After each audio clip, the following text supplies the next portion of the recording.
제주에 살다 보면은 그런 얘기가 있어요. 내가 진짜 제주도민이 됐는지는 어떻게 판가름하냐 하면은 바로 귤을 돈 내고 사 먹느냐 아니면 그냥 받아 먹느냐. 그냥 받아 먹으면 이제 진짜 제주도민이 된 거라고 하네요. 네. 그러니까 귤에 돈을 쓰지 않는 그런 삶을 살면은 진짜 제주도민이 된 거죠. 저는 오늘부로 진짜 제주도민이 된 것 같습니다. 귤을 준다고 해가지고 아시는 분 가게로 귤을 받으러 왔습니다. 뭐 귤 농장이 아니고 그냥 뭐 일반적인 가게. 제주도는 귤이 많잖아요. 그래서 상품적으로 파는 건 팔고 나머지 밑에 이제 좀 상품화하기 힘든 거 있잖아요. 그런 팥찌라고 하는데 그런 팥찌를 우리끼리 주고 먹고 합니다. 네, 저는 줄 거는 없죠. 내가 귤농장을 안 하기 때문에. 하지만 귤농장 하시는 분들은 뭐 팥찌를 버리기도 그렇고 하니까 우리끼리 나눠 먹어요. 뭐 맛이나 뭐 여러 가지 다른 건 없어요. 그냥 생김새가 못생겼다는 뜻이죠. 개그맨으로 따진다면은 저와 옥동자가 있으면은 저는 상품적으로 아주 맨들맨들하니 팔기 좋은 그런 상품이고 옥동자는 팥찌예요. 팥찌. 네, 옥팥찌예요, 옥팥찌. 옥팥찌. 팥찌. 왔다. 귤 가지러 갈게요.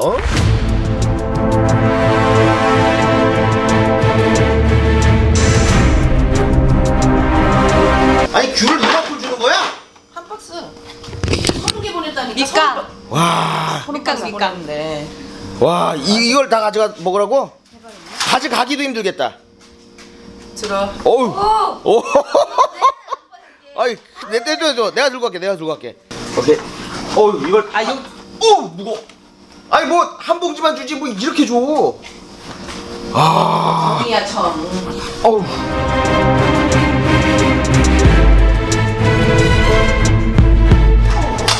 쉬었다 가야 돼. 힘들어.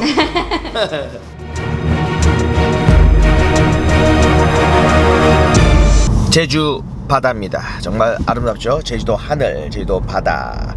제주도에 살면서 참 좋은 게 그건 것 같아요. 하늘을 항상 볼 수 있다는 그 하늘에 대한 개방감. 항상 뻥 뚫려 있는 파란 하늘. 육지에서는 사실 자주 보기가 힘든 그런 풍경이죠. 벌써부터 지금 바닷가에는 해녀들이 첨벙첨벙 헤엄을 치며 물질을 하고 있는 그런 모습을 볼 수 있는데 지금 잘 안 보일 거예요. 자, 여러분들 중고거래 많이 하시죠? 특히 사는 사람 입장에서는 내가 갖고 싶은 물건을 싸게 사니까 정말 좋은 게 중고거래죠. 그리고 파는 사람은 내가 갖고 있는 물건인데 내가 자주 쓰지 않는 물건 혹은 돈이 필요해서 현금화 시킬 때 하는 게 바로 중고거래죠. 저 같은 경우는 오늘도 장비 하나를 팔러 가고 있습니다. 여러분들도 집에 있는 장비, 내가 쓰지 않는 장비 빨리빨리 처분하시기 바라겠습니다. 이 전자장비 같은 경우는 냅두면 가격이 내려가. 뭐 라이카 렌즈 같은 경우는 가격이 올라가는 경우도 있다고 하는데 그런 특수한 물건 말고는 거의 다 가격이 내려갑니다. 그래서 내가 좀 안 쓴다 싶으면 빨리빨리 팔아가지고 현금화를 시킨다든가 아니면 내가 갖고 싶은 다른 물건을 사는 거를 추천을 드립니다. 자, 중고거래에서 가장 중요한 건 뭘까요? 사는 사람 입장에서는 그 물건이 하자가 있는지 어떤 핸디캡이 있는지 이런 것들을 제대로 파악하는 게 중요한 얘기고요. 그 다음에 두 번째로 사는 사람 입장 말고 파는 사람 입장에서는 그렇습니다. 좀 더 좋은 가격에 돈을 받고 싶은 게 사실이죠. 그러기 위해서는 어떻게 해야 된다? 그래요. 내 물건이 하자가 없어야 되고 깨끗해야 됩니다. 그래서 저는 항상 물건 쓸 때 엄청나게 깨끗하겠습니다. 그래야 나중에 정말 좋은 가격을 받거든요. 저는 지금 글쎄 10여 년간 중고거래를 하면서 저한테 물건을 산 사람들은 단 한 번도 문제를 일으킨 적이 없습니다.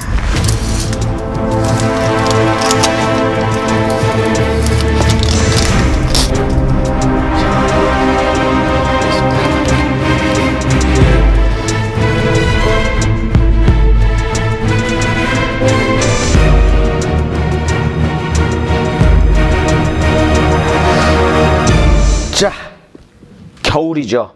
겨울이 되면 왠지 남자분들은 많이 고독해지는 게 사실입니다. 그런데 이 고독을 탈출하는 한 가지 방법을 제가 오늘 알려드리도록 하겠습니다. 여러분들이 이 추운 겨울에 고독한 이 무언가를 탈출하는 방법은 고독을 탈출하고 구독! 가는 방법이 있다는 거죠. 고독 말고 구독.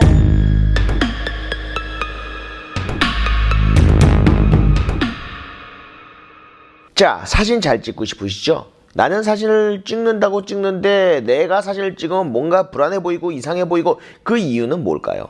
여러분들이 모르고 있는 단 한 가지, 아니 아주 당연한 진리인데 여러분들이 그걸 간과를 하고 항상 신경을 안 쓰는 그 한 가지에 대해서 오늘 말씀드려 볼까 합니다. 그건 바로 여러분들이 수평과 수직을 지키지 않아서 그렇습니다. 어차피 여러분들이 보는 이 프레임 자체는 동그란가요?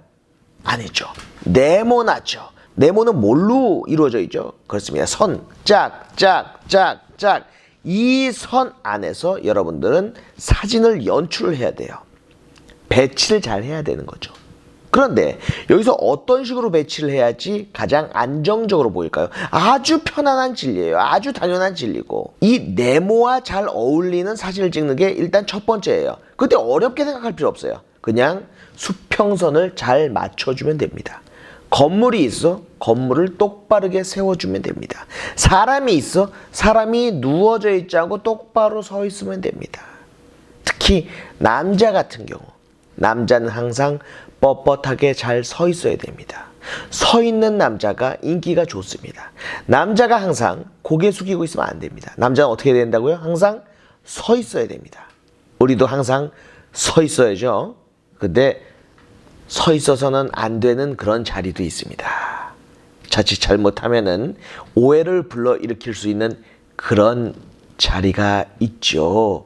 그게 어딘가요? 어두컴컴한 영화극장에서 혼자 서 있으면은 도라이 취급받죠.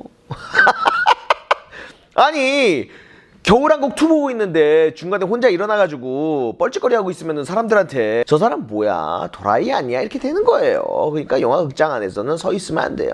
하지만 남자는 항상 서 있어야 된다는 거. 더 이상 설명은 생략한다. 자, 오늘 수평에 대해서 자세하게 한번 얘기를 해보기 위해서는 제가 찍었던 사진들을 예제로 좀 여러분들께 보여드려야 돼요. 그러기 위해서는 또 사진도 보정해야 되고 사진을 또 동영상 안에 끼워 넣어야 되고, 그러다 보면 편집이 또 일이 많아져. 한마디로 귀찮다는 뜻이에요. 하지만 여러분들이 항상 간과하고 있는 게 이 수평이야. 얘기를 해도 못 알아들어. 얘기를 해도 안 지켜. 그래가지고 내가 내 예제 사진들을 보여주면서 말씀을 드리려고 하는데 그럼 어떻게 된다고요? 귀찮아요. 하지만 이 귀찮은 마음을 좀 떨쳐버리게 여러분들이 좋아요 한 번만 눌러주세요. 그리고 댓글 저만 하나만 찍어주세요. 내가 뭐 다른 거 원해요. 그리고 오늘 이 동영상이 좀 유익했다 싶으면 점을 따다다다다다다다 좀 많이 좀 찍어주세요. 그건 어렵지 않죠. 자, 그럼 한번 들어가 볼게요. 자, 사진에서 수평은 두 가지 종류가 있습니다. 첫 번째는 절대적인 수평이 있고요. 두 번째는 심리적인 수평이 있습니다. 지금부터 얘기하는 사진에 대한 수평에 대한 얘기는 그 어디서 들은 얘기도 아니고 제가 사진을 찍으면서 느꼈던 이야기들을 하는 거예요. 절대적인 수평은 이렇게 보면은 뭐 수평선에 대한 수평이라든지 아니면은 건물에 대한 수평과 수직 이런 것들이 있겠죠. 하지만 심리적인 수평은 그래요. 수평과 수직을 내가 가늠하기 힘든 그런 사진을 찍을 때, 그건 잠시 후에 예제를 들어드릴게요. 그럴 때 내가 내 마음에 있는 수평을 잡는 거예요. 내 마음의 수평. 한마디로 사진을 꺾은 사진이 되겠죠. 무슨 말인지 알죠? 프레임을 좀 꺾었어. 그래도 이 사진에 뭔가가 문제가 되지 않아. 그건 심리적인 수평을 잘 맞춘 거예요. 자, 이해가 가셨어요? 심리적인 수평에 대해서는 또 두 가지 관점이 있죠. 찍는 사람의 관점과 보는 사람에 대한 관점이 있습니다. 나는 이게 바로 내가 생각하는 이 사진의 수평이다라고 생각을 하고 사진을 찍었는데, 보는 사람들이 이 사진 좀 이상한 것 같아 라고 얘기하면은 그 사진은 수평이 잡힌 걸까요? 안 잡힌 걸까요? 절대적인 수평이 아닌 심리적인 수평 자체도 틀어진 상태인 겁니다. 그거는 본인이 맞다고 우긴다고 될 문제가 아니에요. 사진은 나 혼자 보고 나 혼자 골방에 처박혀서 계속 본다. 그럼 뭐 상관이 없어요. 하지만 많은 사람들에게 보여주는 사진이기 때문에 많은 사람들과 공감을 하기 위해서는 그 사진 자체가 심리적인 수평이 잘 맞춰져 있어야 되는 거죠. 자, 이해가 안 가셨으면은 예제를 한번 들어보도록 하겠습니다. 자, 첫 번째 사진입니다. 이 사진은 지금 해녀가 물질을 맞추고 그 다음에 돌아오는 길입니다. 제목을 한번 붙여볼까요? 저는 뭐라고 할까요? 퇴근. 이라고 한번 지어볼게요. 사진마다 제목은 꼭 있어야 되는 거예요. 내가 사진을 찍었으면 그 사진에 제목이 있어야 돼요. 사실 사진을 찍으면서 제목이 동시에 지어지기도 해요. 그게 가장 중요해요. 그건 제목이 지어진다는 사실은 내가 그 사진을 얼마나 잘 연출하고 찰나의 순간에 그 사진과 내가 많은 대화를 했다는 뜻이거든요. 정말 0.01초 사이에 머릿속에 모든 것들이 파파파박 지나가야 돼요. 그래서 사진도 머리가 좀 좋아야지 잘 찍어요. 나처럼 말이죠. 이 사진은 니콘 D850으로 찍었고요. ISO 64, 105mm, f1.4에 8000분의 1초로 찍었습니다. 이 사진에서 보면 지금 뭔가 되게 불안하죠? 왜일까요? 바로 수평선이 꺾여져 있다는 거죠. 이거는 제가 일부러 꺾었을까요? 아니면 찍다 보니까 꺾였을까요? 일부러 꺾으려면 이렇게 꺾지는 않았겠죠. 찍다 보니 꺾인 거예요. 이 수평선을 처음부터 맞춰서 찍을 수도 있어요. 삼각대를 대고 수평선을 수평으로 맞춰서 찍을 수 있어요. 하지만 그렇게 되면은 이 해녀는 어디가 있을까요? 그 시간에 벌써 쭉 가고 없겠죠. 그러니까 이런 스냅 사진을 찍기 위해서는 사실 삼각대는 필요 없는 경우가 많습니다. 풍경 사진에서는 당연히 삼각대가 있으면 좋겠지만은 이런 사진에 있어서는 삼각대를 놓는 그 시간에 내 앞에 풍경은 벌써 사라지고 말죠. 그럴 땐 어떻게 해야 되면 후보정에서 수평을 잡아주면 됩니다. 자, 갑니다. 수평을 한번 잡아봅시다. 자, 요 정도 되면은 수평이 짠! 맞춰졌습니다. 어때요? 훨씬 더 안정적으로 보이죠? 그죠?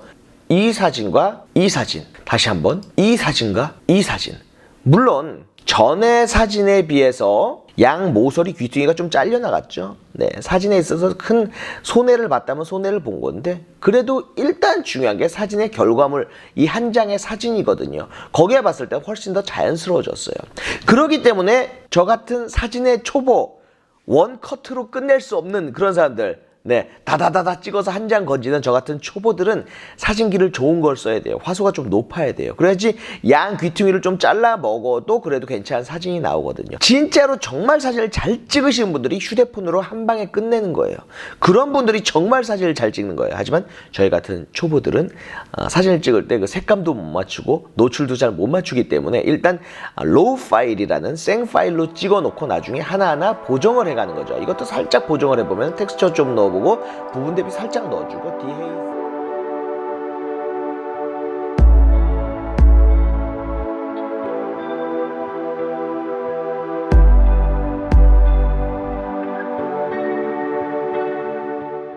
계속해서 이 심리적인 수평에 대해서 얘기를 하고 있어요. 심리적인 수평에서 아무 생각 없이 내가 꺾어 찍느냐 아니면 내가 생각을 하고 꺾어 찍느냐. 근데 이것도 좀 문제가 있어요. 내가 아무 생각 없이 꺾어 찍었어. 그런데 보는 사람이 와 멋있는 사진이다 그러면은 그거는 좋은 사진이 되는 거예요. 그죠? 아무 생각 없이 꺾어 찍었더라도 심리적인 수평이 보는 사람들로 하여금 잡혀 있는 거죠. 하지만 내가 정말 이거는 내가 사진을 좀 꺾어 찍어야겠다 하고 생각을 하고 꺾어 찍었는데 보는 사람들이 뭐야 좀 이상한 것 같아 이러면 잘못 꺾은 거예요.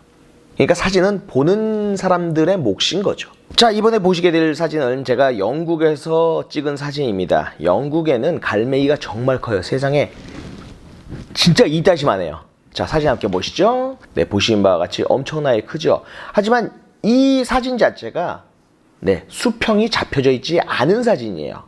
하지만 제가 생각할 때는 제 느낌에서 심리적인 수평을 잡고 찍은 사진이에요. 왜? 저는 이 수평의 주인을 갈매기로 잡았거든요. 지구로 잡지 않고. 지구의 수평이면 벌써 깨진 사진이죠. 네, 기울어진 사진이에요. 왼쪽 밑으로 기울어져 있어요, 전체적으로. 하지만 갈매기만 봤을 때는 갈매기는 왼쪽 위로 날아가고 있죠. 여러분들이 생각할 때는 어떨지 모르겠는데 제 생각에는 이 사진은 수평이 맞다고 생각합니다. 이게 심리적인 수평이에요. 하지만 여기서 여러분들이 저 사진 쓰레기야, 저 사진 수평이 전혀 맞지 않아, 불안해, 이상해 하면은 그거는 여러분들 말이 맞는 거예요.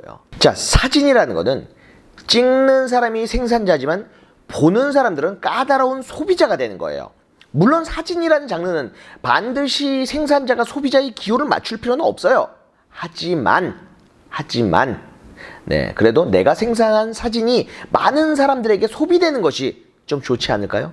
사진 수평. 요즘 휴대폰으로 사진을 찍고 나서 수평이 안 맞으면 사진에 있는 어플이나 자체적인 그런 프로그램으로 사진의 수평을 잡을 수가 있죠. 사진 수평만 잡아주세요. 그러면은 이 사진 자체가 훨씬 더 편안해 보이고 아늑해 보이고 보는 사람들로 하여금 좋은 평가를 받는 사진이 될 겁니다. 자, 사진의 수평을 잡았다면 이제 여러분들이 사진을 꺾을 차례입니다. 사진을 꺾는 게 사실 저도 부담스럽고 어려워요. 근데 이 사진을 꺾는 데는 두 가지 원칙이 있습니다. 첫 번째 원칙은 수직이나 수평에 대한 힌트가 없는 사진이어야 돼요.